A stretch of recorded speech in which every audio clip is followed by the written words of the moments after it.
ஃபுல்லாக போகலாம் ஃப்ரெண்ட்ஸ். எதில் பார்க்க போகிறோம்? லைவில் தான் ஃப்ரெண்ட்ஸ் பார்க்க போகிறோம். இது நமக்கு 3வது லைவோ 4வது லைவோன்னு நினைக்கேன். அதுதான் பார்க்க போகிறோம் ஃப்ரெண்ட்ஸ். இன்றைக்கி வாய்ஸ் வந்து எப்படி இருக்குன்னு சொல்லுங்கள். ஏன்னா நம்ம வந்து இன்றைக்கி ப்ளூடூத் ஸ்பீக்கரை வச்சு ஸ்பீக்கரில் ப்ளூடூத் ஹெட்ஃபோனை வச்சு அது ஒரு மாதிரி மைக்கு மாதிரி மாற்றி பேசிக்கிட்டு இருக்கோம். அதனால் இதில் வாய்ஸ் வந்து எப்படி இருக்குன்னு சொல்லுங்கள் ஃப்ரெண்ட்ஸ். இது நல்லா இருந்துச்சுன்னா நான் இனிமேல் இதிலே பேசி போடுறேன் ஃப்ரெண்ட்ஸ் வீடியோ. ஏன்னா இதுக்கு முன்னாடி போட்ட வீடியோ ஃபுல்லாக ஒரு மாதிரி காற்று இறையிற மாதிரி இருக்கும். இது கொஞ்சம் பரவாயில்லனா சொல்லுங்கள், இதுலேயும் நம்ம போடுவோம் வீடியோ. இப்போ பாருங்கள் ஃப்ரெண்ட்ஸ், நம்ம புறா எல்லாம் உள்ளே உட்காந்துருக்கானுங்க. நம்ம பொறுமையாக போய் எல்லா புறாவும் வெளியே விரட்டி விட்டு வீடியோ வந்து உங்களுக்கு ஃபுல்லாக லைவ் வந்து காமிக்க ஆரம்பிக்கேன் ஃப்ரெண்ட்ஸ்.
ஃப்ரெண்ட்ஸ், இப்போ நம்ம எல்லா புறாவும் நம்ம வெளியே துரத்தி விட்டோம் ஃப்ரெண்ட்ஸ். ஒரே ஒருத்தன் மட்டும் தான் உள்ளே உட்காந்துருக்கான்.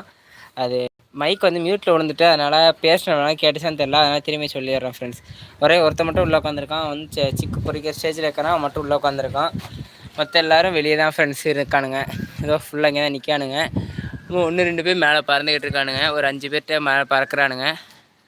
உங்களுக்கு கரெக்டாக ஃபுல் கிளியராக தெரியுதான்னு தெரில ஃப்ரெண்ட்ஸ். ஏன்னா ஒரு கையில் மைக்கு ஒரு கையில் ஃபோனுங்கும் போது கிளியராக கேட்குதான்னு தெரில. நம்ம பறவடி ஜோடி ஒரு ஜோடியும் அப்புறமா ஒரு ஹோமர் ஜோடியும் பறக்கிறானுங்க. ஹோமர்லேருந்து மேல் மட்டும் பறந்தது, அது வந்து இறங்கிட்டுன்னு நினைக்கேன். காணோம், எல்லாம் 4 தான் பறக்கும், ஒன்று காணோம், இறங்கியிருப்பானுங்கன்னு நினைக்கேன்.